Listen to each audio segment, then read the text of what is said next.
4, versículo 1 al 8. El ejemplo de Abraham. Dice la palabra: ¿qué pues diremos que halló Abraham nuestro padre según la carne? Porque si Abraham fue justificado por las obras, tiene de qué gloriarse, pero no para con Dios, porque ¿qué dice la Escritura? Creyó Abraham a Dios y le fue contado por justicia. Pero al que obra no se le cuenta el salario como gracia, sino como deuda.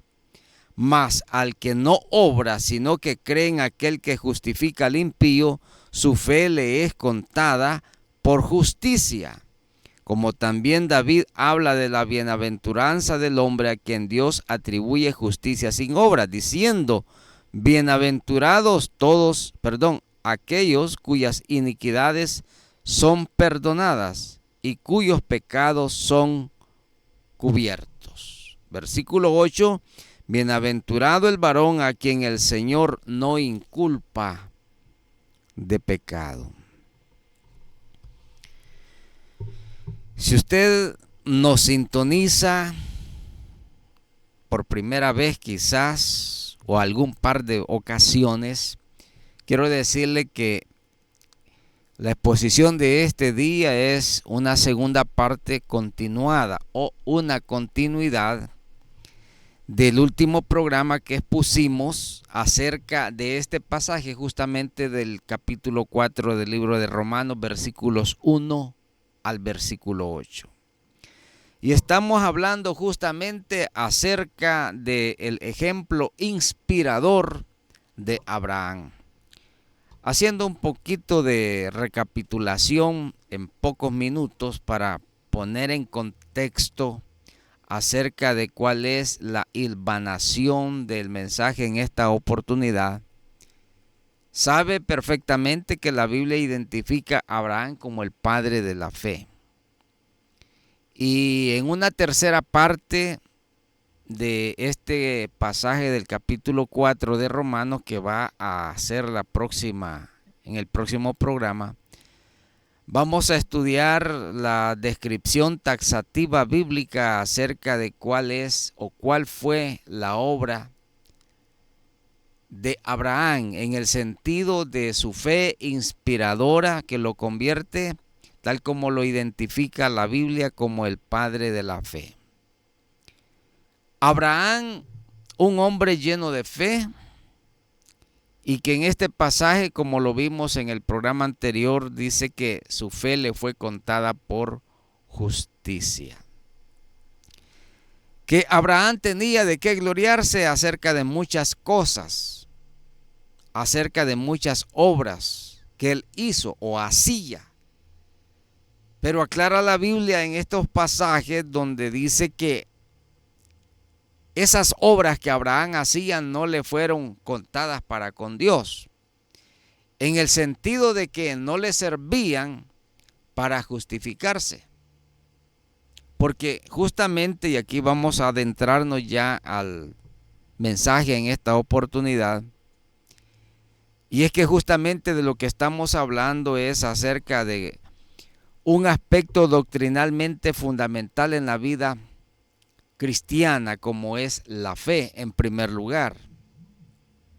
Pero alrededor de la fe hay otros elementos muy importantes que complementan la creencia o nuestra creencia en Dios y en nuestro Señor, y esta es la convicción. Pero también, aparte de la fe, la convicción, que no es lo mismo, también hay un tercer elemento, y es el que vamos a centrarnos en el estudio en esta oportunidad, y es acerca de la justicia. Quisiera hablar un poco acerca del concepto de justicia, porque aclarábamos en nuestro último programa que la justicia la podemos ver perspectivamente en dos sentidos: la justicia humana y la justicia divina.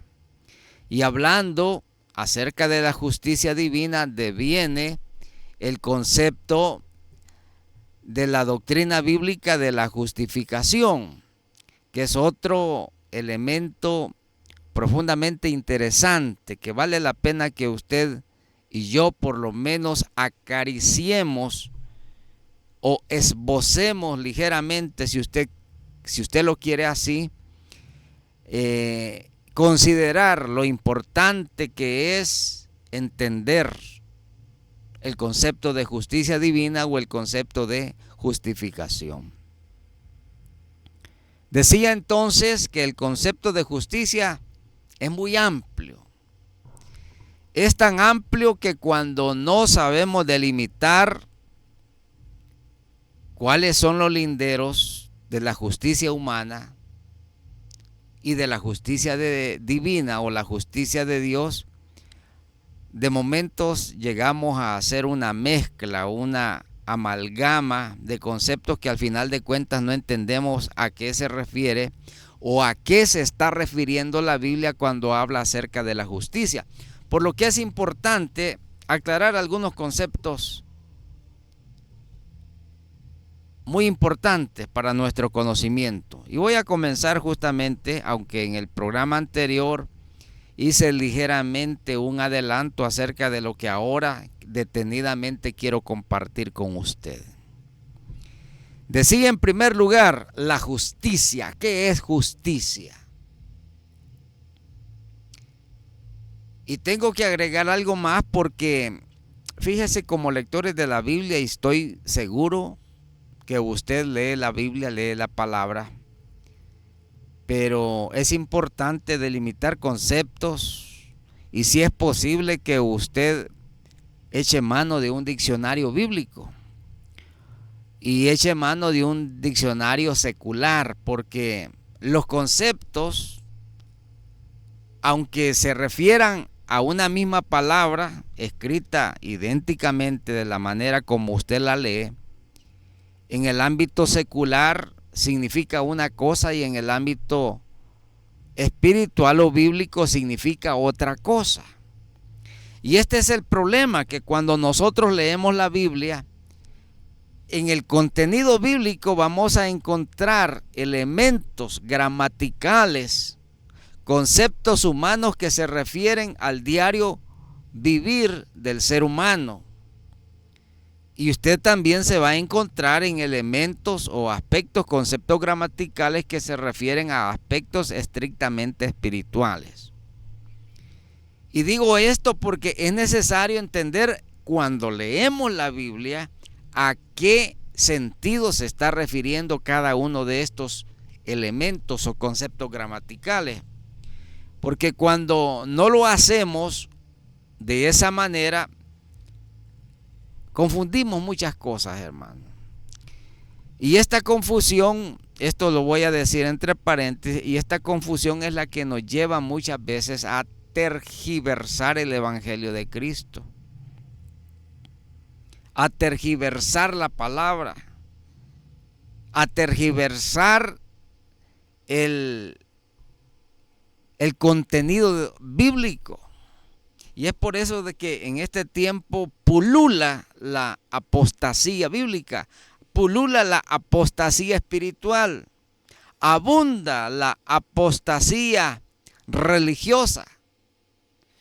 Porque ciertamente hay tantos elementos en el ámbito cristiano religioso que al final de cuentas muchos terminan dudando absolutamente de todo, porque esta confusión lleva a la gente al punto de no querer saber absolutamente nada del Evangelio muchas veces, o a no querer saber absolutamente nada de la Biblia, o a no querer saber absolutamente nada de lo que tenga que ver con cristianismo, porque tenemos que aceptarlo. Ciertamente esta confusión está llevando a una situación muy triste, muy lamentable, aún dentro del pueblo cristiano.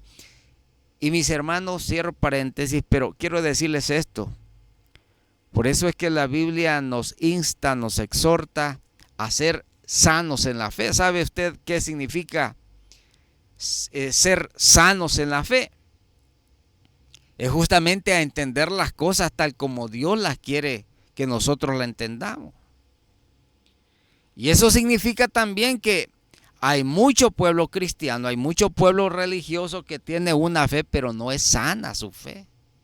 Está tan contaminada de conceptos, está tan contaminada de argumentos, está tan contaminada de doctrinas humanas, está tan contaminada de dogmas religiosos, que al final de cuentas la gente termina siendo escéptica en todo lo que se le presenta de Dios.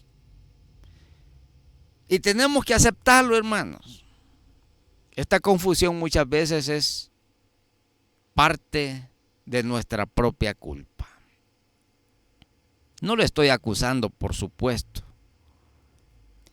No es mi propósito venir a hacer señalamientos de ninguna clase, de ninguna naturaleza, no. Sencillamente quisiera, hermano, que estudiando la palabra de Dios nosotros, con la ayuda del Espíritu Santo, podamos entender muchos aspectos espiritualmente necesarios. Pues bien, permítame toda este explicativo a efecto de poder ilustrarnos cuál es el propósito y la intención de este mensaje. Quisiera comenzar, mis estimados, haciendo un recuento teórico acerca de lo que significa o de lo que es la justicia. Porque justamente este tercer elemento es del que hablábamos o estudiábamos acerca del ejemplo de Abraham. Su fe, su convicción y la justicia con que Dios leyó en Abraham su fe. Fíjese que es una conexión de elementos, de conceptos espirituales. Fe, convicción y justicia. Pero quisiera comenzar con el concepto de justicia humana. Decía la semana anterior, o en nuestro último programa, que la justicia humana realmente no es justicia. Y quisiera decirle, el concepto de justicia humana está tan elevado en el pensamiento de la sociedad que la justicia se ha llegado a establecer como una aspiración de las más profundas que siempre ha soñado el ser humano desde tiempos antiquísimos. Porque ciertamente la justicia es necesaria en este mundo. Dicho de otra manera, como efecto de las consecuencias de las injusticias en este mundo, en el hombre, es que hay necesidad de rescatar la justicia. Pero hemos hablado y la gente habla tanto acerca de justicia. El mundo político habla de justicia, el mundo académico habla de justicia. Las sociedades intelectuales hablan y se llenan la boca hablando acerca del concepto de justicia. Y muchas veces se ha preguntado usted realmente qué es la justicia. Estamos hablando de la justicia humana. Hay, mis estimados, varias definiciones acerca de lo que es la justicia. Y uno de los teóricos políticos o filósofos también definen la justicia como dar a cada quien lo que merece. Este es un concepto muy simple acerca de justicia, pero muy básico, por cierto, también. Dar a cada quien lo que le merece, lo que se merece. Eso es justicia. Es decir, recibir proporcionalmente lo que merecemos. Ahora, el problema está de que el mundo cree que se merece todo. El mundo cree que merece salud, pero muchas veces no hace nada por su salud personal. La sociedad altamente contaminada descuida la salud colectiva. Es más, envenena la salud del ser humano. La contaminación ambiental, la contaminación en el aire, la contaminación visual, la contaminación sonora, la contaminación alimenticia, es decir, las aspiraciones de justicia en el sentido de recibir proporcionalmente lo que merecemos, al final de cuentas no recibimos lo que nosotros queremos, recibimos todo lo contrario. Porque si hay uno de los elementos más diseminados en el mundo, es justamente lo que nosotros no queremos. Es decir, nadie quiere vivir en la pobreza, ¿cierto? Sin embargo, todos creen que merecen vivir una vida de alta calidad. El problema es, ¿qué hacemos nosotros por una buena vida? Por un buen estándar de vida. ¿Qué hacemos nosotros por una expectativa de vida prolongada, por ejemplo? Lo que en el mundo académico se llama expectativa de vida. ¿Sabe usted que hay continentes, hay países en el mundo, por ejemplo, que la expectativa de vida no llega ni a 60 años? En algunos países africanos la expectativa de vida de las sociedades no llega ni a los 40 años. Porque son países, son sociedades tan pobres, tan contaminadas, tan paupérrimas, que llegar a los 40 años de edad es vivir mucho tiempo. Sin embargo, en otras latitudes geográficas del planeta, las expectativas de vida son longevas, como por ejemplo el Japón, que son de 100 años y más. Ahora, vivimos en el mismo planeta y sin embargo usted entiende cuando le ilustro estos ejemplos que el concepto de justicia no vale para todos por igual. Unos viven bien, otros viven mal. Unos son pobres, otros son ricos. Unos tienen comodidades, altas comodidades en la vida y otros no tienen y carecen absolutamente de todo, hasta de sus propios alimentos cotidianos. Por eso le decía, el concepto de justicia es muy amplio. Y no sé qué piensa usted, como por ejemplo cuando aparece por la televisión un político, un ilustre, si usted lo quiere llamar entre comillas y lo subraya todavía, hablando de justicia. Dígame usted si en nombre de la justicia no se han hecho tantas guerras en este planeta. Unos hablan de justicia social, otros hablan de justicia política, otros hablan de justicia humanitaria, otros hablan de justicia de salud o higiénica.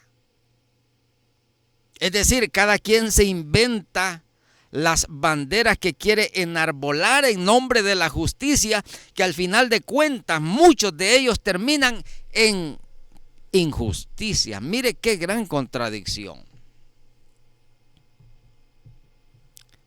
Y no quiero exagerar, pero les voy a ilustrar, por ejemplo, de hechos reales.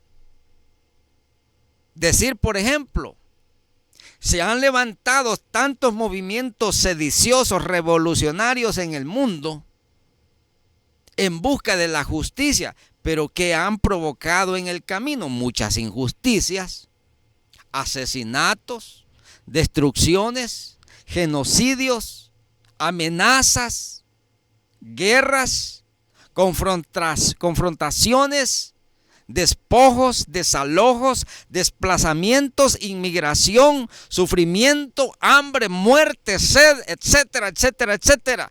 ¿Es esto justicia? Señores, esto no es justicia. Esto usted llámele cualquier otra cosa, pero no es justicia.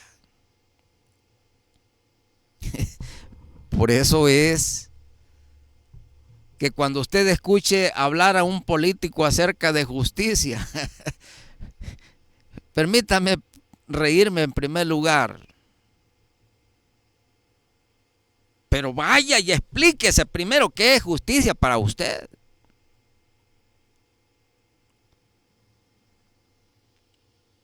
Le decía y le advertí, el concepto de justicia es amplísimo, es amplio. Y apenas estoy hablando de la justicia como concepto humano, como concepto secular y académico, porque vamos a llegar al momento de estudiar y considerar el aspecto de la justicia desde el punto de vista escritural, bíblico y divino. Y créame, esto le va a resultar todavía más complicado entender. Y en su momento se va a dar cuenta por qué. Muchas veces ni el pueblo cristiano sabe comprender la justicia de Dios. Por eso la Escritura dice, mis hermanos,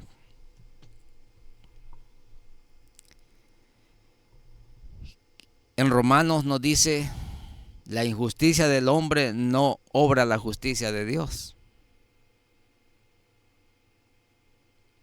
Fíjese usted, la injusticia del hombre no obra la justicia de Dios. Sin embargo, el hombre está trabajando muchas veces en aras de la justicia, pero está cometiendo hechos atroces. Está invadiendo la libertad de la otra persona, está invadiendo la intimidad personal. Y esto sucede, escuche bien, hasta dentro del pueblo cristiano evangélico. Y le he dicho tantas veces, cuando la religión mete mano y conceptos y doctrinas pseudo cristianas, pseudo bíblicas, están imponiendo a criterio personal enseñanzas que no son divinas, que no son bíblicas. Porque si hay algo que hacer resaltar del ser humano es esa grandiosa capacidad para inventarse doctrinas religiosas. El hombre es experto en estas cosas. Y sorpréndase usted, porque esto sucede aún dentro del pueblo evangélico, mis hermanos. Y en la tercera exposición de este tema, que será la próxima semana, yo quiero decirle, no se vaya a asustar, pero puntualmente le voy a señalar cómo y cuándo, de qué manera, en qué aspectos aún el pueblo cristiano está tergiversando la justicia divina, tergiversando la justicia de Dios. Eso lo vamos a ver más adelante. Pero permítame terminar este hilario de pensamientos o esta hilación de pensamientos respecto a la justicia humana. Conclusión. ¿Qué conclusión podemos llegar?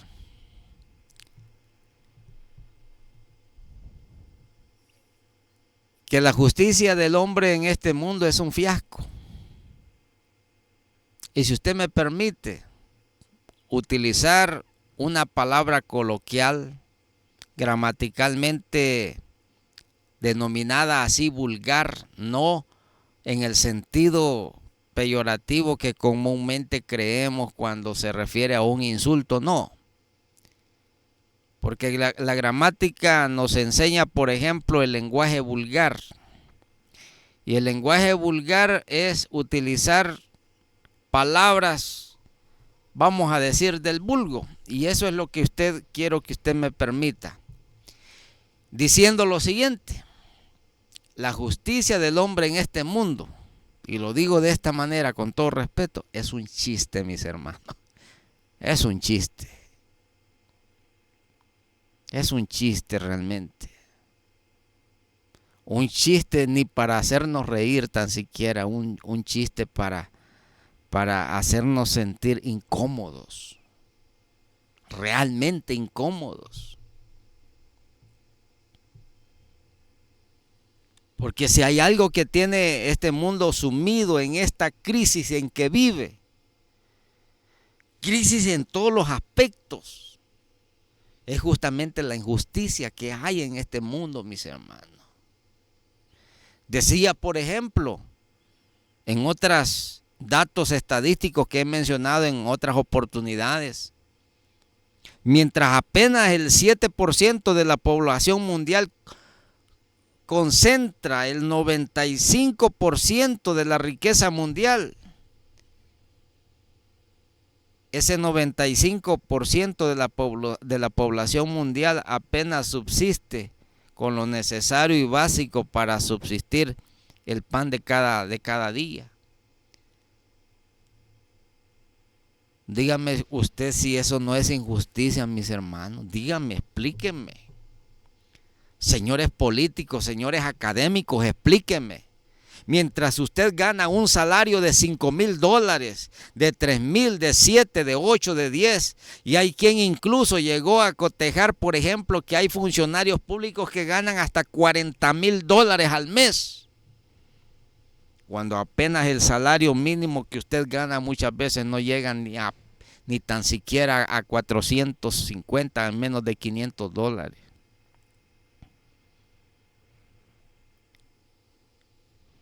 Hechos. ¿Hay justicia en esto? No. ¿Hay justicia salarial? No existe justicia salarial. No existe justicia salarial. ¿Hay justicia laboral? Menos. Usted se dio cuenta, por ejemplo, cuando en las planillas públicas socavaba el erario público nacional de gente que devengaba salarios que ni tan siquiera se presentaban un día al año a trabajar, pero aparecían en las planillas devengando altos y jugosos salarios mensuales. ¿Existe justicia laboral? No existe. Los tribunales laborales están atiborrados de demandas de juicios laborales, y muchos, en el mayor de los casos, sin resolver, porque nadie quiere meter sus manos en el fuego por nadie. Esa es una mentira. Y no es que sea pesimista. Mis amigos, mis estimados oyentes, yo sé que del otro lado hay público que no es cristiano, pero esto no necesita sino medianamente sentido común para entender las cosas, que este mundo realmente es una tragedia. Y no se trata de ser pesimistas, se trata de ser realistas, Si no, el mundo no estuviera como está, mis estimados, no estuviera de la manera en que está. Este mundo, como dice uno de los himnos que escuchamos de las alabanzas al inicio de este programa, este mundo es un mundo miserable. Pero no es que Dios quiere que este mundo sea miserable, y Dios no hizo este planeta miserable, ni al hombre tampoco, pero el pecado, la maldad, ha hecho miserable la vida, ha hecho de la vida una tragedia. Vea cómo está el mundo ahorita, vea cómo están los países, vea cómo están. Todo el mundo está hablando del estallido, la crispación de una tercera gran guerra mundial. A estas alturas de la civilización, cuando el hombre ha llegado a desarrollar, a adquirir, a inventar, a vivir con tantas comodidades, con tanto adelanto de la ciencia, de la tecnología, a estas alturas del partido, como dijo alguien, ensimismarnos hacia el precipicio. Esta es la tendencia natural del ser humano, porque este mundo raído de la presencia de Dios, raído de la gracia de Dios, es un mundo en desgracia. Y aprovecho para decir, mi amigo, esta realidad precisamente es la necesidad del Evangelio de Cristo en su vida. Porque si usted me lo pregunta a la luz de la Biblia, ¿tiene solución este problema humano? Yo quiero decirle, bíblicamente no. La Biblia habla acerca de los días postreros, días finales. Dice que los tiempos serán peores. Pedro habla acerca del comportamiento de la sociedad y del hombre en estos últimos días. Dice la Escritura, habrá hombres amadores de sí mismos, avaros, vanagloriosos, soberbios, blasfemos, impíos, sin afecto fraternal, hombres infatuados, gente desquiciada que ha perdido todo sentido común de las cosas. Profeta Isaías dice: a lo bueno le están llamando malo y a lo malo le están llamando bueno. ¿Me permite otro concepto vulgar? Este mundo está loco, mis hermanos, está patas arriba. ¿Y sabe cuál es la causa de todo esto? El pecado que hay en el hombre, la maldad, la desidia, el engaño, la hipocresía, el desafecto, el desamor, la enemistad, el pleito, la ira, la contienda, todos estos antivalores humanos y espirituales es que tienen sumido al mundo en la situación que está. Ahora, por supuesto, yo quiero decirle, no todo está perdido. Porque para esto se anuncia el Evangelio de Jesucristo, porque usted debe de saber algo. La única esperanza de este mundo se llama Cristo y se llama Dios. La única esperanza del ser humano se llama Dios. No existe ningún parangón humano que pueda aliviar las penas y las tragedias humanas, sino solo el conocimiento de Dios en la vida del hombre. Muy bien. Ahora tengo que decir una vez más, el concepto de justicia es muy amplio. Es muy amplio.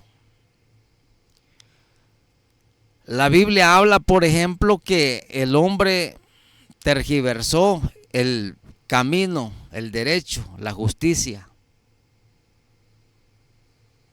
El hombre tiene como derrotero de su vida el soborno, la prebenda, el cohecho, las dádivas a cambio de favores, a cambio de trueques, a cambio de muchas cosas que según ellos quieren sobremanera llevar una vida medianamente bien en este mundo. Y esto me lleva a reflexionar también, por supuesto, de que la Biblia advierte que muy triste y lamentablemente el hombre en lo único que piensa es en esta vida. Siendo esta vida tan corta, tan frágil, tan ligera, de la cual la Biblia dice pasa como una sombra, como una niebla, que desaparece más temprano que tarde, como la hierba del campo, como la flor, que está muy esbelta en su momento y más tarde al final del día está marchita. Porque la Biblia dice, el mundo pasa y sus deseos. Todo, realmente todo. Más el que cree en Dios, en Cristo, permanecerá para siempre. Y mis amigos, mis hermanos, hay registro en el Antiguo Testamento cuando a causa de la injusticia del hombre, Dios tuvo que actuar con su justicia divina. Porque siendo sinceros, hay muchas personas que cuestionan a Dios. ¿Por qué si Dios es justo, permite tanta injusticia? Óigame lo que le voy a decir, escúcheme con atención. Ciertamente este mundo es una injusticia completa.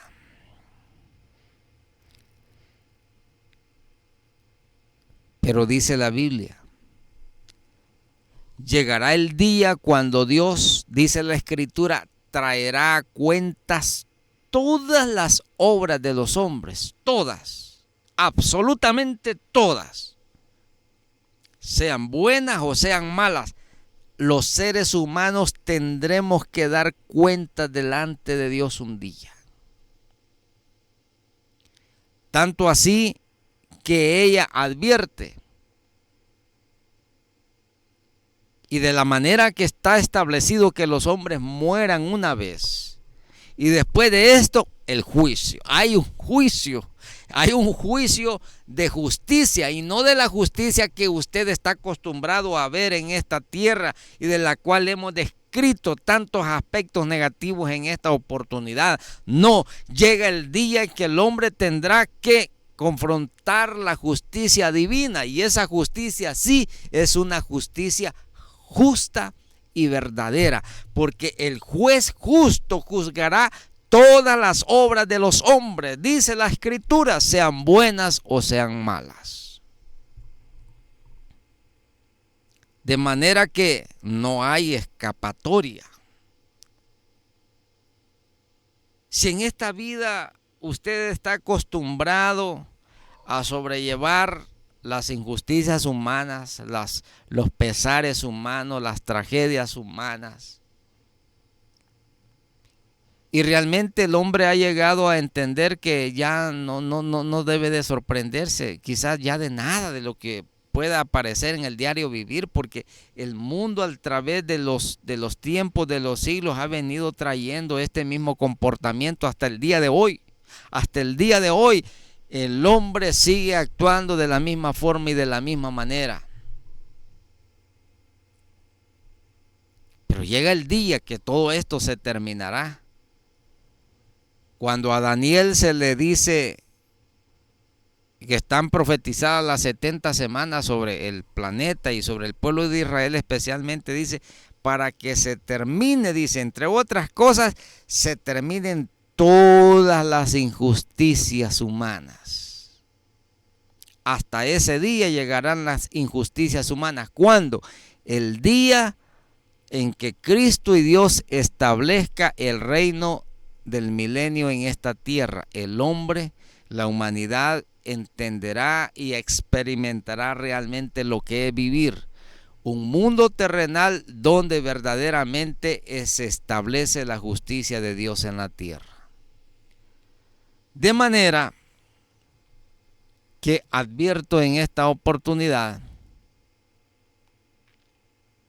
que muy a pesar de esta realidad, mis estimados hermanos y amigos, muy a pesar de esta realidad, el pueblo cristiano debe de saber y entender estas cosas.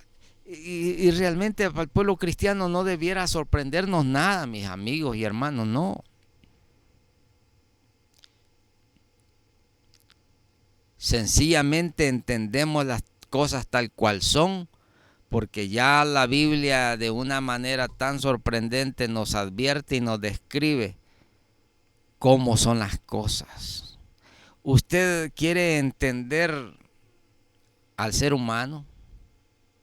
¿Usted quiere comprender el comportamiento humano? ¿Usted quiere entender el pensamiento del hombre? ¿Usted quiere conocer la demanda de Dios para el ser humano? ¿Usted quiere conocer cuáles son las demandas de Dios para nosotros? ¿Usted quiere saber cuál es la expectativa de Dios para el creyente? Aquí está en la palabra, aquí está escrita en la Biblia, todo el compendio del pensamiento de Dios que nos ilustra, nos ilumina, que nos alumbra, dice la misma escritura, el entendimiento, nos alumbra el camino para entender y comprender qué es lo que Dios demanda de nosotros.